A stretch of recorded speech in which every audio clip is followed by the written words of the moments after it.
Presentation ద్వారా మనతో మాట్లాడడానికి సిద్ధమవుతున్నారు శ్రీ చంద్రబాబు నాయుడు గారు.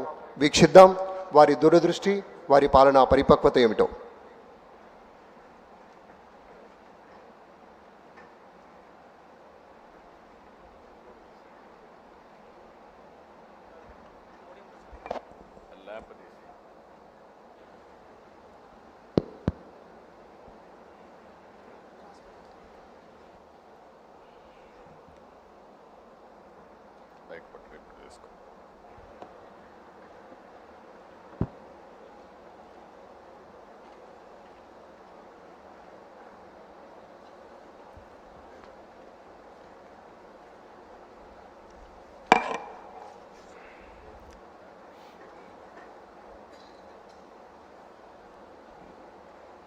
గౌరవనీయులు,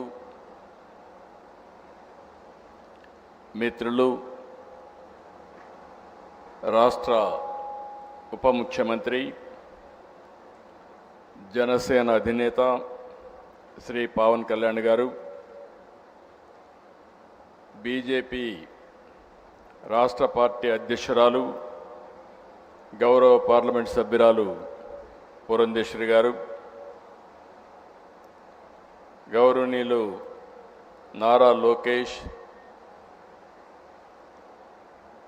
human resource minister, general secretary Telugu Desam party, ఈరోజు ఈ కార్యక్రమానికి గౌరవనీయులు చీఫ్ సెక్రటరీ విజయానంద్ గారు, ఈ కార్యక్రమానికి ఇచ్చేసినటువంటి గౌరవ పార్లమెంట్ సభ్యులు, గౌరవ శాసనసభ్యులు, అదేవిధంగా గౌరవ శాసన మండలి సభ్యులు, రాజ్యసభ సభ్యులు, జిల్లా ప్రజా పరిషత్ చైర్మన్లు, ప్రభుత్వంలో అధికార యంత్రాంగానికి సంబంధించి ఆల్ ఇండియా సర్వీసెస్ అధికారులైనటువంటి ఐఏఎస్, ఐపీఎస్, ఐఎఫ్ఎస్, గౌరవ డీజీపీ గారు, ఇంకా ఇక్కడుండే చాలామంది, కొంతమంది అడ్వైజర్స్ ఉన్నారు, కొంతమంది కార్పొరేషన్ చైర్మన్స్ ఉన్నారు. అల్టిమేట్గా జిల్లా స్థాయిలో కూడా చాలామందిని పిలిచాం. జిల్లా యంత్రాంగం మొత్తం ఇక్కడే ఉంది. ఒక మాటలో చెప్పాలంటే ప్రభుత్వ యంత్రాంగం, ఆంధ్రప్రదేశ్ రాష్ట్ర ప్రభుత్వ యంత్రాంగం అంతా కూడా ఇక్కడే ఈరోజు ఉన్నారు. అందులో కూడా ప్రధానమంత్రి నరేంద్ర మోడీ గారు వికసిత్ భారత్ 2047కు సంకల్పం చేశారు.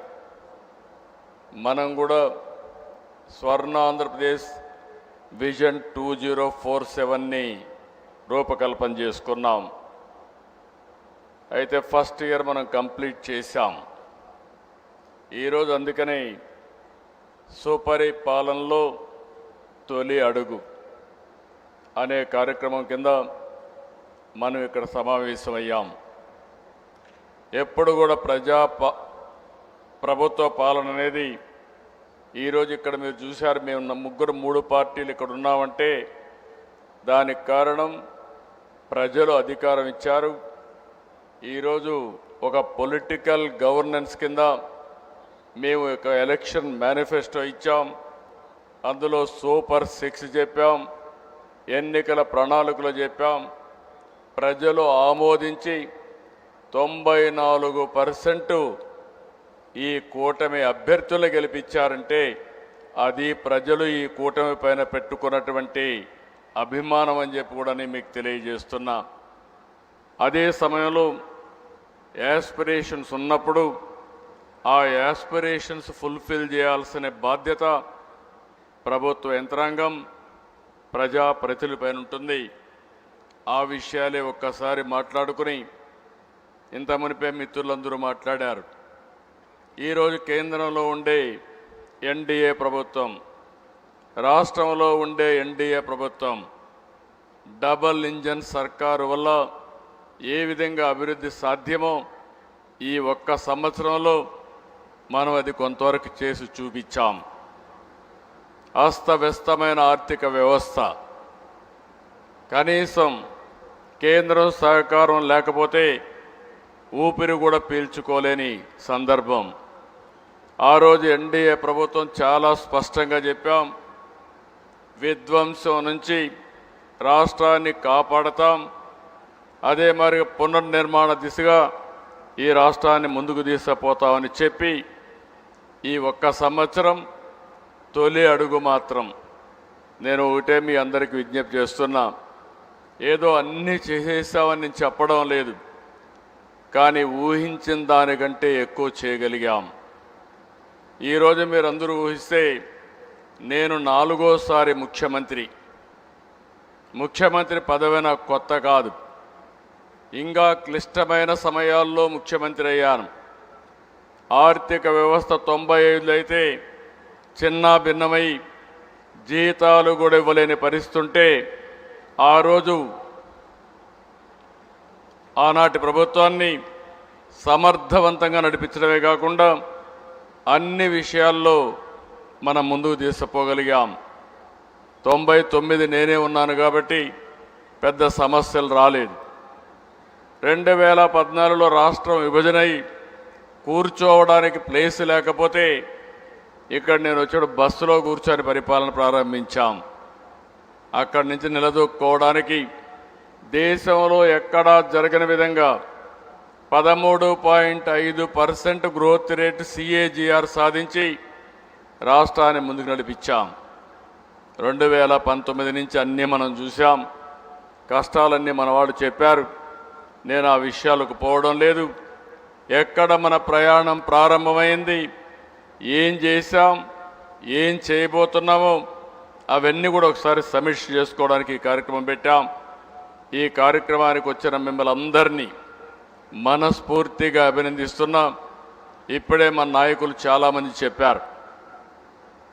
ఈరోజు డిప్యూటీ సీఎం గారు, జనసేన అధినేత, ఆ రోజు ఎన్నికల్లో ఒక మాట చెప్పాం. అదే మరిగా నరేంద్ర మోడీ గారు, ఇక్కడ రాష్ట్ర బీజేపీ అధ్యక్షురాలుగా పురంధేశ్వరి గారు, మేమందరం కూడా ఆ రోజు ఎన్నికల ముందు ఒకటే కోరాం, ఈ రాష్ట్రంలో ఓటు విభజన జరగడానికి వీలు లేదు, అందరూ కలిసి పనిచేయాలి, గెలిపించాలి. ఈ గెలుపు మా కోసరం కాదు, ఈ రాష్ట్ర భవిష్యత్తు కోసరం అని మేము పిలిపిస్తే ఆ రోజు బ్రహ్మాండంగా పనిచేసి అందరూ గెలిపించారు. ఈ ఒక్క సంవత్సరంలో మీరు చూశారు, 3 పార్టీలు కూడా మామూలుగా ఒకే పార్టీ ఉన్నా కొన్ని ఇబ్బందులు ఉండే సమస్యలుంటే 3 పార్టీలు కూడా ఎక్కడా ఎలాంటి సమస్య లేకుండా ముందుకు పోగలుగుతున్నాం.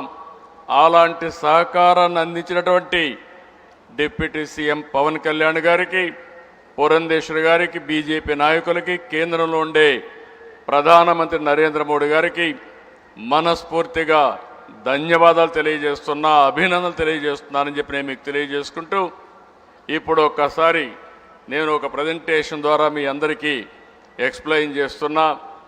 ఎందుకంటే ఇదేదో మనం ఉపన్యాసాలు చెల్లిపోయే సభ కాదు, కానీ మనమందరం కూడా మళ్ళీ ప్రజల కోసం పునరంకితం అవ్వాల్సిన అవసరం ఉంది.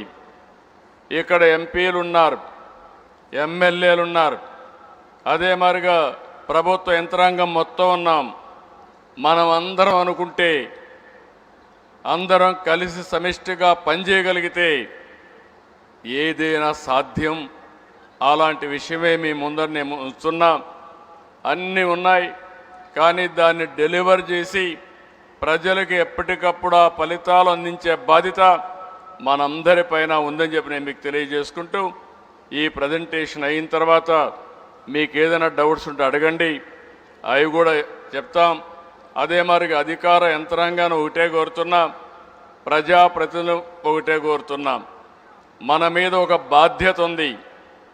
ఆ బాధ్యత నెరవేర్చాలంటే అనునిత్యం కొత్త విషయాలు మనం అర్థం చేసుకోవాలి, ప్రజా సమస్యల్ని అధ్యయనం చేయాలి, ప్రజల అభీష్ట ప్రకారం మనం పనిచేసే మనస్తత్వాన్ని అలవాటు చేసుకోవాల్సిన అవసరం ఉందని చెప్పి కూడా నేను మీకు తెలియజేస్తూ, ఈరోజు నేను ఇక్కడ మీకు ప్రజెంటేషన్ కనపడుస్తుందో లేదో అది లేదు, మన వాళ్ళు చెప్పింది కనపడుస్తున్నట్టున్నారు. కనపడుస్తుందా మీకు ప్రజెంటేషను?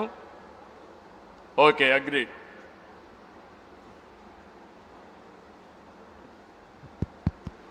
ఇప్పుడు మీరు చూస్తే సుపరిపాలనలో తొలి అడుగు ఆకాంక్షల నుండి అభివృద్ధి దిశగా చాలా ప్రజల్లో ఆలోచనలు ఉన్నాయి, యాస్పిరేషన్స్ అయితే చాలా ఎక్కువ ఉన్నాయి, చేస్తామనే నమ్మకం కూడా ఉంది.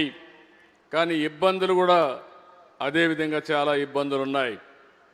కానీ ఎన్ని ఇబ్బందులున్నా చెప్పిన మాట నిలబెట్టుకోవడానికి ఈ ఎన్డీఏ కూటమి పనిచేస్తామని మరొక్కసారి మీ అందరికీ విజ్ఞప్తి చేస్తున్నా.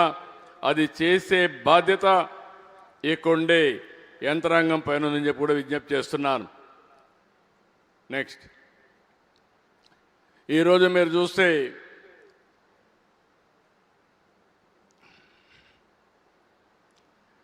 జూన్ 4వ తారీఖున 2024 దేశంలోనే అన్ప్రెసిడెంటెడ్ మ్యాండేట్ ఇచ్చారు. 94% స్ట్రైక్ రేట్. ఇంకో పక్క మీరు చూస్తే ఎన్డీఏ ప్రభుత్వం పైన ఒక నమ్మకం, ఒక విశ్వాసంతో ఓట్లేశారు. ఆ రోజు మేము ఎన్నికల్లో చెప్పాం, సూపర్ 6 చెప్పాం, ఎలక్షన్ మేనిఫెస్టో ఇచ్చాం. ఈ రెండు కూడా ఎప్పటికప్పుడు సమీక్ష చేసుకుంటూ అధికార యంత్రాంగం కూడా గుర్తుపెట్టుకోవాల్సింది, ఈరోజు ప్రజాస్వామ్యంలో ప్రభుత్వాలు కొన్ని హామీలు ఇచ్చి వస్తాం. ఆ హామీల్ని చిత్తశుద్ధితో మనందరం కలిసి అమలు చేసే బాధ్యత కూడా యంత్రాంగం పైన ఉంటుంది. అదే పొలిటికల్ గవర్నెన్స్ అని చెప్పి కూడా నేను మీకు తెలియజేస్తున్నా. ఇంకో పక్కన ఒకసారి చూస్తే అంత మునుపు ప్రభుత్వం టోటల్గా వారు చేసిన పరిపాలన వల్ల ఇన్వెస్టర్స్లో నమ్మకం పోయింది. ఎక్కడ చూసినా అవకతవకమైనటువంటి ధ్వంసాన్ని క్రియేట్ చేసే పరిస్థితికి వచ్చారు. యువతకు ఉద్యోగాలు లేవు, లా అండ్ ఆర్డర్ మొత్తం భ్రష్టు పట్టిపోయే పరిస్థితికి వచ్చింది. చాలా సమస్యలు వచ్చాయి. ఇంకో పక్క ఇర్రేషనల్ 3 క్యాపిటల్ మోడల్, 3 రాజధానులు ప్రపంచంలో ఎక్కడా సక్సెస్ కాలేదు. అలాంటి సిద్ధాంతాన్ని తీసుకొచ్చి 5 సంవత్సరాలు 3 ముక్కలాటాడి కడాన రాష్ట్రానికి క్యాపిటల్ లేకుండా చేసే పరిస్థితికి వచ్చారు. ఇంకొక పక్క పోలవరం ప్రాజెక్టు, ఒకసారి మీరు చూస్తే పోలవరాన్ని పూర్తి చేసుకుంటే ఆంధ్రప్రదేశ్ రాష్ట్రానికి చాలా వరకు నీటి సమస్య పరిష్కారం అవుతుంది. దక్షిణ భారతదేశంలో ఎక్కువ నీటి వనరులుండే రాష్ట్రం ఆంధ్రప్రదేశ్ రాష్ట్రం. దానికి కారణం గోదావరి నది. అందులో కూడా పోలవరం పూర్తి చేస్తే నదుల అనుసంధానం మనం చేసుకోగలిగితే రాష్ట్రానికి నీటి సమస్య లేకుండా సుభిష్టంగా ముందుకు తీసుకుపోయే పరిస్థితి వస్తుంది. అలాంటి పోలవరం ప్రాజెక్ట్ని డయాఫామ్ వాళ్ళు మీరు చూశారు, పూర్తిగా కొలాప్స్ అయిపోయే పరిస్థితికి వచ్చింది. ఇంకో పక్క గవర్నెన్స్ అనే మాట లేదు. ఎక్కడ చూసినా మా మిత్రులు ఇంతమనుపు చెప్పారు, నేను ఎక్కువ మాట్లాడడం లేదు. ఎంతవరకైనా సరే అణగదొక్కే ధోరణి తప్ప ఒక ప్రజాహిత పాలన ప్రజల కోసం చేయాలని ఆలోచన చేయకుండా ముందుకు పోయే పరిస్థితికి వచ్చారు. ఇంకొక పక్క ఒక విజన్ లేకుండా ఏమాత్రం కూడా రేపు ఏం చేయాలి అనే ఆలోచన లేకుండా చేసే పరిస్థితికి వచ్చారు. మీరు చూస్తే దాని ఫలితాలు మీరు చూస్తే నీతి Aayog report, alarming fiscal deficits, offline online borrowings ఇష్టానుసారంగా చేశారు. ఎప్పుడు కూడా నేను ఒకే మాట చెప్పాను, ఏ రాజకీయ నాయకుడికైనా సంపద సృష్టించి ఆదాయాన్ని పెంచితే సంక్షేమ కార్యక్రమాలు చేసే హక్కు ఉంటుంది. సంపద సృష్టించకుండా ఆదాయాన్ని పెంచకుండా నేను సంక్షేమ కార్యక్రమాలు చేస్తానంటే ఎక్కడి నుంచి సంపద వస్తుంది, డబ్బులు వస్తాయని అడుగుతున్నా. ఏ వ్యవస్థ కూడా సస్టైనబుల్గా ఉండాలంటే తప్పకుండా మనందరం ఆలోచించుకోవాల్సిన అవసరం ఉంది. అభివృద్ధి జరగాలి, సంక్షేమం జరగాలి, సాధికారత కంటిన్యూగా జరిగినప్పుడే అది సాధ్యమవుతుంది.